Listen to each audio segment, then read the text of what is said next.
almost worried to stand here before all the distinguished guests. Good afternoon, everybody, and good afternoon, sir. So myself, Fathima Musthafa, a postgraduate student of English literature at Ansar Women's College, Perimbulavu. My paper is titled London Bridges Falling Down, Falling Down, Falling Down, Global Closet and the Tragedy of Heterosexuality. The paper focuses on marriage and gender roles represented in T.S. Eliot's The Wasteland and James Joyce's Ulysses as a look into the changing nature of humanness as we embody new digital technologies and at how those changes might inspire new ways of forging relationships across traditional boundaries and legal landscape. Views toward gender and sexuality are constantly shifting. In the wake of these shifts, the growing visibility of LGBTQ individuals is challenging the framework of even the oldest institutions in society. It is important then to discuss how the roles of members of a marital union have transformed over time. The values, codes, and ideals of the modern man in particular have undergone a radical change. As the last century drew to its close, no social institution was under greater pressure than marriage and the family. And the new century begins with no greater challenge than to align current reality with livable law and rediscover necessary social understandings. Today's sexual and associational lifestyles differ so much that the state should not continue to deal with them as though they were one, the old, role-divided, procreative marriage of history. Marriage may not yet be history, but it should be seen for what it has become, one lifestyle choice among many.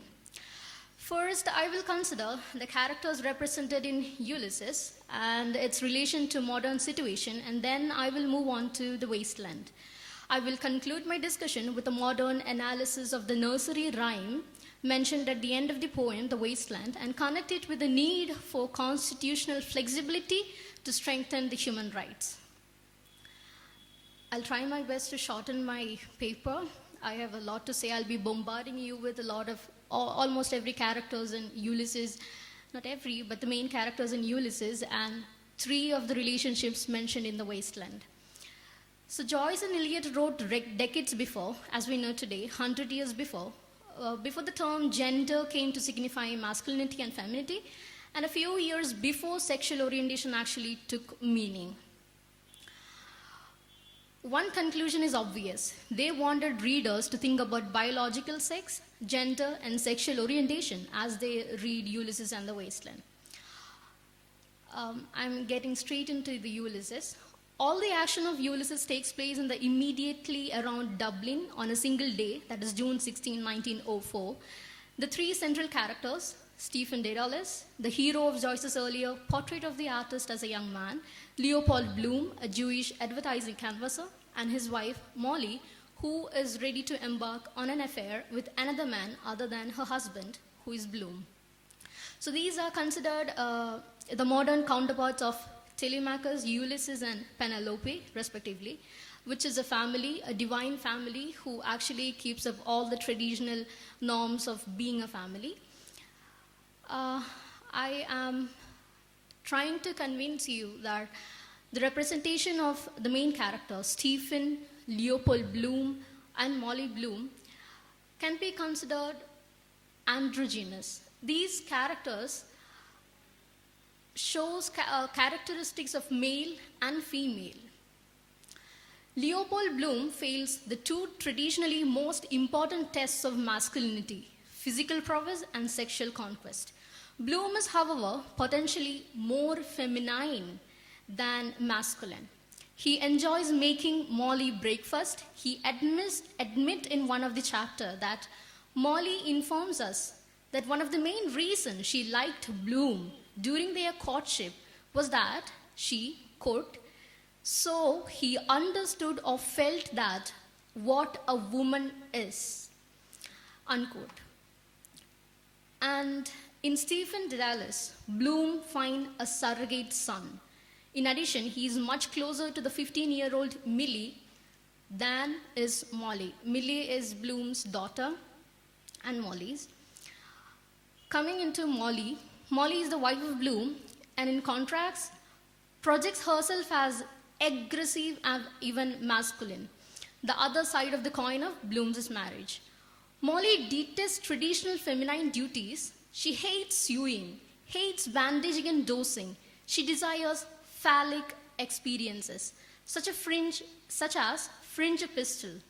Being a man and getting up on a lovely woman, says Molly. Molly still revels in her femininity and she relishes her feminine sexuality. Where Bloom is passive, Molly is active. Where Bloom is a masochist, Molly displays her own sadistic tendencies. Where Bloom is feminine, Molly is masculine. So in many ways, Joyce's highly ambiguous characters are secretly hyper-realistic portrayals of how gender and sexuality manifest themselves in normal, ordinary people. Bloom is no Odysseus, Stephen is no Telemachus, and Molly is certainly no Penelope. Rather, they are almost painfully real, and their ambiguous relations to gender and sexuality are only one facet of this type of hyperrealism. Joyce represents heterosexual norm in these contexts to uncover the homosexual panic found in the text, which is still relevant in our times. Joyce both prized homosocial bonding and reacted tolerantly to homosocial interests. The closet narrative sets up an implicit dualism between being in the closet and being out the closet. Those who are in the closet and who hides their sexuality are often stigmatized as living false, unhappy lives. However, though many people would prefer to be out of the closet, there are numerous social, economic, familial, and personal repercussions that lead to them remaining, whether consciously or unconsciously, in the closet. So both heterosexual and homosexual libidinal currents are explored in Ulysses through Leopold Bloom and Stephen Dedalus in their pursuit of heterosexual objective desires. Joyce's heroes suffer the emotional traumas of betrayal and loss from both society and their family. And for many queer people, closeted life is still the fundamental feature of social life. And another point to look upon in Ulysses is the central attraction to the plot of Ulysses is Bloom's constant awareness of Molly's infidelity. Though Molly is generally perceived as the unfaithful one, throughout Ulysses, readers witness Bloom lusting guiltlessly after a number of women and girls. We can witness temporary sexual crisis in their relationship when Molly decides not to have any more children after the death of their first boy child. And this means that in Joyce's characterization of Bloom, Leopold appears to represent the androgynous man, and with Molly as an example of androgynous woman. Despite their obvious differences in biological sex, both spouses possess analogous psychological genders, which accounts for a fair degree of psychological compatibility between them despite their temporary sexual crisis. Indeed, Leopold's and Molly's internal monologue betray their mutual emotional closeness, affectionate understanding, and tolerance of each other's foibles. This state of marriage, represented in Ulysses, can be compared to the rising trend of lavender marriages in the 21st century. A lavender marriage is a male-female mixed orientation marriage undertaken as a marriage of convenience to conceal the socially stigmatized sexual orientation of one or both partners. The two have an unspoken agreement that sexual infidelity is not as important as others make it out to be, because what matters in marriage is loyalty of heart. In light of this, the Bloom's marriage appears to be based more on mutual respect and emotional affection rather than on sexual gratification. So that is how I connected Ulysses to the current scenario. Now, moving on to Wasteland, Eliot presents multiple relationships between men and women through three sections. One is in the conversation between an aristocratic woman and her lover in a bar scene. Second one is in a bar scene in which a woman gossips about her married friend. And the third is in a sexual encounter between a typist and a clerk. We are again well acquainted with Wasteland by seeing two of the screening. And so we know how it goes. Violent, right? So these relationships are intended to be modern counterparts of three famous relationships in the past. One from Ovid's Metamorphoses, one is Shakespeare's Cleopatra. The other is Wagner's Tristan and Isolde.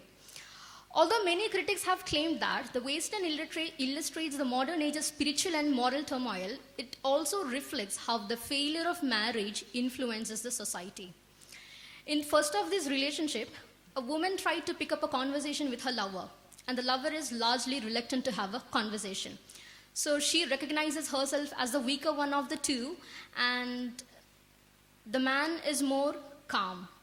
There is a strong suggestion that the man is scarred by some sort of trauma and has blocked out much of his life and refuses to talk or think about it. The second relationship is described in the conversation of working class women about problems of married life. The couple is Albert and Lil. The narrator is expressing the view that it is Lil's duty as a wife to be sexually available to her husband. If she has not kept herself attractive, the man can go for another lady. And Lil actually attempts to defend herself by explaining that her deteriorating appearance was the result of pills, abortion pills she took to induce the abortion of what would have been her sixth child. So basically they already have 5 children, and Lil is taking a decision to not have children anymore. But the other lady is convincing Lil that she is asking a question, quote, what you get married for if you don't want children? So her husband as well as her friend appears to have no regard for her wishes and only want to continue to use her as a sexual outlet. The narrator therefore presents the view that even if a woman's life is in danger, this does not excuse her from her womanly duties of pleasing her husband sexually and consequently bearing his children. In this context, marriage becomes a sort of legalized rape, a situation where the man has the right to sexually oppress the woman, forcing her to submit to his desires. And in the final relationship, a typist is in a way raped by a male clerk. When the male clerk enters the room, she is ordering something and she is seemingly bored and tired. But he still attempts to engage her in sexual activity, seeing that the woman is not going to object the man. The narrator of this scene is the blind prophet from Greek mythology, Tiresias. He had lived for some time as both male and female. So because of his knowledge of both sexes, Eliot describes Tiresias as the most important personage in the poem, uniting all the rest.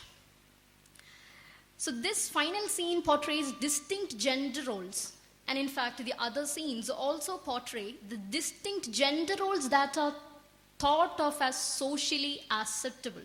The man, like husband Albert in the previous example, is supposed to take whatever he wants sexually from the woman he is dominating, and the woman is supposed to let these things happen to her without complaint. In this subjugated position, Lil and the typist loses the freedom that ought to go with being an autonomous person, the freedom to govern the sexual use of one's body, and becomes a vivid embodiment of the results of male oppression in the modern world. The 3 relationships in Wasteland are presented as loveless, sometimes violent, and dysfunctional. The ultimate impression is that relationships between men and women are bound to fail and lead to despair and violence. On a concluding note, it's a bit lengthy note, absurdity has become our dominant aesthetic. In practicing the absurd, interrogating it, and ultimately embracing it. What was once transgressive is now pedestrian. Joyce and Eliot demonstrate their skills by using literary elements to convey their chosen ideas and visions surrounding the issues of sexual identities underneath a modernist society. Despite normative progress or gender-based violence at the international and regional level, human rights violations remain contested at an alarming rate globally. While we saw characters like Stephen Leopold Bloom, Molly Bloom, unaware of their sexual orientation, whereas characters like Typist and Lil caged up in toxic relationships, that is not the case today. In 21st century, we have a broad spectrum of non-normative sexual or gender identities and bodily autonomy recognized. New era of legal interpretation of Wasteland and Ulysses shed light into the well-being of gender minorities. This intensely personal relationships depicted in both these works, however, is analogous to the relationship of the individual and society. Joyce and Eliot portrays the male and female voice as the struggle against the ruined communication that characterizes the modern world, revealing the ineffectiveness of communication in a world where power barriers still exist between the sexes. While legal and societal change is slow, literary championing of the LGBTQ life is forging ahead. The symbolic importance of marriage in the LGBTQ community has gradually increased, resulting in more LGBT attention on gaining marriage equality. But the changes wrought have not just affected the queer community. Heterosexuals are also in the midst of a sea change in how their sexuality plays out in everyday life. Heterosexuality is in crisis. Reports of sexual harassment, misconduct, and rape saturate the news in the era of #MeToo. Relationships are central to human life strategies and have crucial fitness consequences.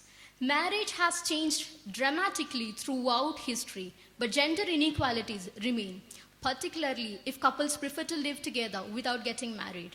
The discourse surrounding queer suffering masks the gendered suffering produced by straight culture, as well as pure sensations of freedom that results from having escaped not homophobia, but heterosexual misery.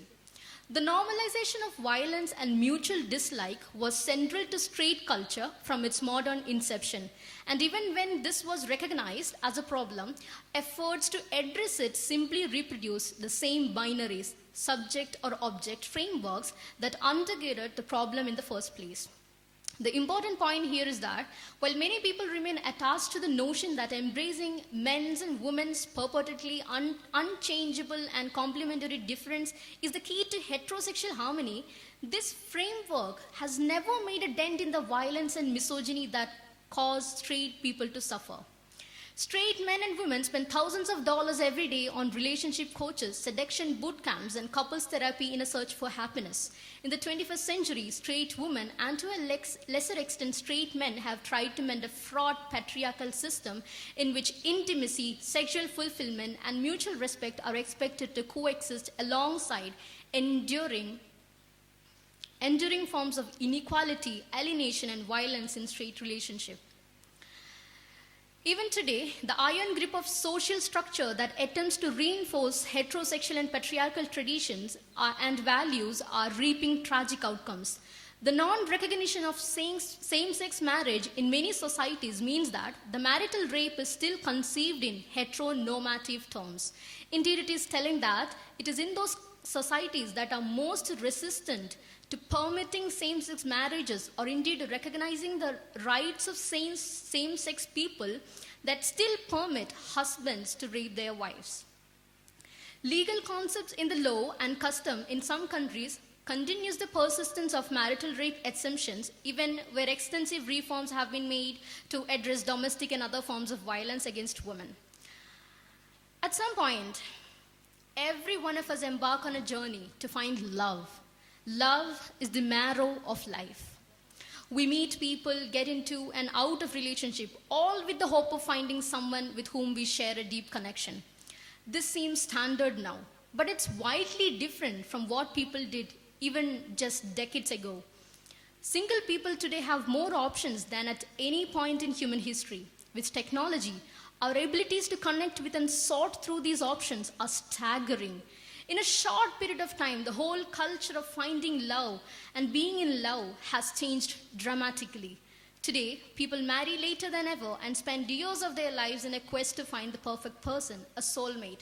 Some of our problems are unique to our times, and it is necessary for a society to take real steps to challenge the assumption that gender matters.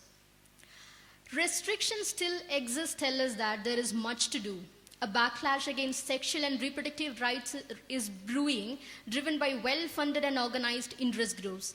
At the highest level, some governments are trying to roll back these rights, questioning the idea of reproductive rights and gender equality, or branding the principle of human rights for all as Western. What is clear is that our rights to express our sexuality and make decisions of our own bodies are being challenged. To make people truly want gender equality and flexible gender roles, the current life history accounts suggest that we should begin by transforming our society. I would like to reinterpret the meaning of a nursery rhyme that has been mentioned at the end of Ulysses' The Wasteland, London Bridge is Falling Down. It is said that this rhyme refers to the use of a medieval punishment known as immurement. Immurement is when a person is encased into a room with no openings, neither exits, and left there to die. According to her, people during those times believed that the London Bridge would collapse if there wasn't a body buried inside. Despite all of the structural failures, the London Bridge actually survived for 600 years and never actually fell down, as the nursery rhyme says. When it was finally demolished in 1831, it was only because it was more cost-effective to replace it rather than repair it. Men must learn something after this, because everything has its limits, even the law and orders. Let us hold our hands and heart to uphold the bridge of human rights, to protect and preserve every individual's humanity, to ensure that every individual can live a life of dignity and a life that is worthy of a human being. Let me recite a few words from the rhyme. We have had a very dark recitation of Wasteland so far, so let me try to make it a bit more merrier. London Bridge is falling down, falling down, falling down. London Bridge is falling down, my fair lady. Build it up with wood and clay, wood and clay, wood and clay. Build it up with wood and clay, my fair lady. Wood and clay will wash away, wash away, wash away. Wood and clay will wash away, my fair lady. Build it up with iron and steel, iron and steel, iron and steel. Build it up with iron and steel, my fair lady. Iron and steel will bend and bow, bend and bow, bend and bow. Iron and steel will bend and bow, my fair lady. Build it up with silver and gold, silver and gold, silver and gold. Build it up with silver and gold, my fair lady. We live in a time in which the rate of social and technological change is high and likely to continue to accelerate. Such change puts great pressure on constitutional stability, which is at the very core of the constitutional idea. Rules endure as long as they are useful, and so naturally bear some relation with the underlying condition of society. If society changes dramatically, the rules may become brittle and out of date, leading to pressure to adopt new rules through constitutional amendments, reinterpretation, or replacement. As political practices change over time, adjustments to the constitutional text keep it aligned with current practices and help ensure its continued relevance. In sum, a flexible constitution should last longer and play a more important role in governance than one that is inflexible. Our generation has the opportunity to change the trajectory of gender, sexuality, and marriage, and they are already doing it. It is not clear what marriage will be looking like in the future, but it is clear that it's up to us to create the social systems we want for ourselves. And if there is anything from this study of gender, sexuality, and marriage, it is that we are the authors of our own world. And I would like to end my presentation by quoting Oscar Wilde. To be entirely free and at the same time entirely dominated by law is the eternal paradox of human life, and that we realize at every moment. Thank you. It was an excellent presentation. She began with a musical note and also almost ended with a musical note. And she connected to the two famous works, Ulysses and Wasteland, with the themes gender, marriage, sexuality, love, family, etc. So I think her presentation was very excellent, scholarly. Thank you, Fathima.